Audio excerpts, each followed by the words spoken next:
Bonjour à tous et bienvenue sur Radio Pays. Nous sommes donc devant l'école Jean Massé où des parents d'élèves sont venus ce matin pour déplorer l'état de l'école, en tout cas de la classe, parce qu'il y a des moisissures qui sont récurrentes.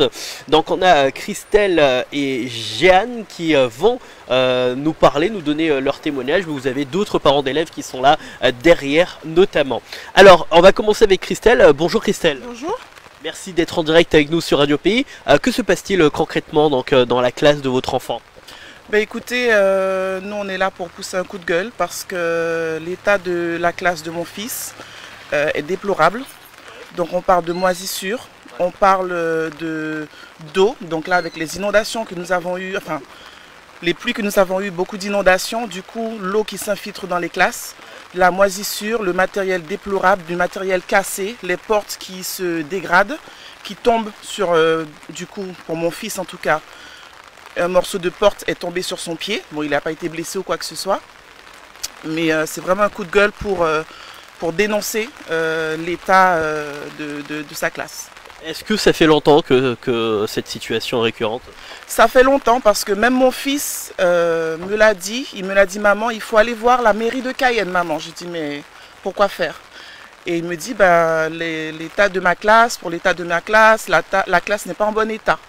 Donc ça fait un petit moment. Là, en tout cas, dans cette classe-là, le CE2B, une classe bilingue, c'est depuis cette année que je suis au courant. Alors on profite, Jeanne notamment qui va nous donner le témoignage. Vous, quel est le souci notamment? Est-ce que votre enfant vous a dit quelque chose? Alors moi effectivement ma fille a eu des retours disant que faut savoir qu'elle est très allergique à tout ce qui est poussière, acariens, les choses comme ça. Donc c'est vrai qu'elle est souvent malade, souvent enrhumée et du coup à force que de la voir malade, c'est vrai qu'en me déplaçant dans la classe, notamment quand il y a eu le carnaval, etc., on a pu se rendre compte qu'il y a pas mal de problèmes dans la classe. Il y a de l'eau qui s'infiltre dans les murs, il y a de l'eau qui goutte sur la tête des élèves pendant les cours. Enfin, c'est pas une situation pour que les enfants puissent... Nous, ce qu'on voudrait là, je pense tous, c'est qu'au moins la mairie puisse répondre et trouver une solution assez rapidement pour les enfants parce qu'ils ne peuvent pas. Là, avec toute la pluie qui tombe régulièrement, c'est carrément impossible. Tant qu'il fait beau, peut-être que ça peut convenir, ça passe comme on dit, puisque effectivement ça n'empêche pas les morceaux de bois de tomber. Mais là, avec les pluies, c'est pas tolérable. Est-ce qu'on est en train de parler de la même classe? Oui, de la même classe. Mais c'est une seule? Ah non, il y en a d'autres. Il y en a d'autres, oui. Il y en a d'autres. Donc là, c'est quelle classe éventuellement? C'est la CE2B, la classe bilingue. Oui. J'ai cru entendre aussi le CE1. Il y a des classes de CE1 qui sont dans le même état. C'est ça. Okay. Alors on a bien vu, on a essayé de donner un droit de réponse à la directrice qui n'a pas voulu donc nous laisser rentrer pour montrer les moisissures et répondre à nos questions. Est-ce que aujourd'hui vous êtes là pour alerter cette situation et qu'est-ce que vous voulez concrètement donc, avec le fait d'être présente aujourd'hui? Alors il faut bien comprendre qu'on est conscient du travail que la directrice a déjà fait.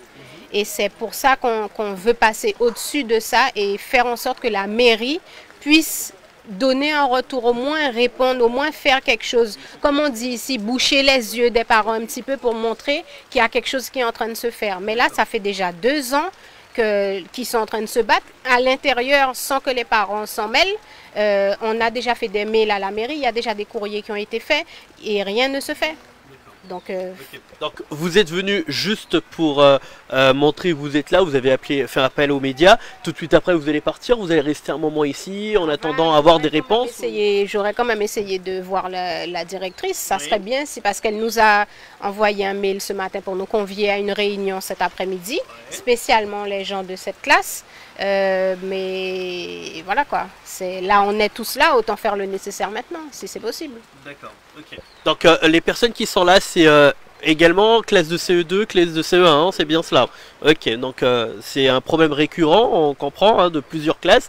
On espère notamment que ça va se débloquer, la situation va se débloquer et qu'on pourra éventuellement donc suivre et voir si les choses vont évoluer. Donc peut-être un coup de peinture simplement suffirait? Non, pas un coup de peinture, non. Il faut plus de... De toute façon, l'état de la classe là actuellement, l'état de la classe mérite. Les enfants ne peuvent pas rester dans cette classe-là. C'est pas possible. Okay. Donc, un gros problème d'humidité. Et à ce que j'ai compris aussi, c'est que ce que je réitère de ce que vous avez dit, c'est que je pense que la directrice a essayé de faire le nécessaire, la maîtresse de la classe a essayé de faire le nécessaire, mais il faut savoir que le coup de gueule n'est pas encore assez fort, donc c'est pour ça qu'on a fait appel à vous ce matin. Donc si ça peut débloquer la situation au niveau de la mairie de Cayenne, très bien. Les enfants ne peuvent pas rester dans cette classe, en état en tout cas. Et voilà pourquoi nous sommes tous réunis ce matin. Maintenant, on aura peut-être d'autres réponses cet après-midi à 16 h. On attend de voir. Donc voilà, hein, donc malheureusement on n'a pas accès aux classes concernées pour pouvoir vous montrer l'état, mais il y a des photos qui circulent notamment sur les réseaux sociaux, donc voilà, on verra si ça va évoluer, on restera bien sûr en contact pour savoir éventuellement si il y a eu des avancées. En tout cas, merci beaucoup. Si quelqu'un veut rajouter quelque chose en tant que parent, tout a été dit pour vous, c'est bon? Oui madame, vous voulez dire quelque chose? Dites-moi tout. Bonjour. Alors le prénom, pardon. Bonjour, Axel. Axel, dites-moi tout. Ma fille est en CE2B. Mon garçon était dans cette classe l'année dernière. Les deux ont des problèmes d'asthme et j'avais jamais fait le lien. Parce que nous, jusqu'à présent, parents, on nous tenait informés, on savait qu'il y avait des démarches qui avaient été lancées. Mais là, dans la semaine, ma fille, elle a fait une crise. Au moment où on enlève les masques, par exemple, et j'ai trouvé ça aberrant, alors que voilà. Et donc, je me suis dit peut-être qu'il y a un lien de cause à effet. Ce qui m'embête, c'est que les enfants ont déjà souffert de la situation Covid, etc.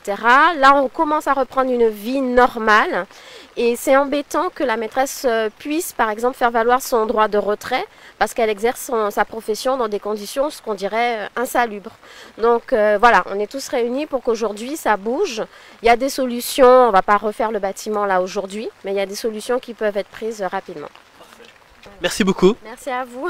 Merci à vous, chers parents. En tout cas, vous l'avez entendu, nous sommes donc devant l'école Jean Massé. On est venu justement parce que ses parents nous ont appelés pour nous dire que des problèmes récurrents dans les classes, notamment avec des gros problèmes de moisissure, sont présents depuis des années. Donc voilà, on espère que ça va bouger, mais en tout cas, on vous tiendra au courant au fur et à mesure de cette affaire, tout simplement. Merci beaucoup et à très vite sur Radio Pays.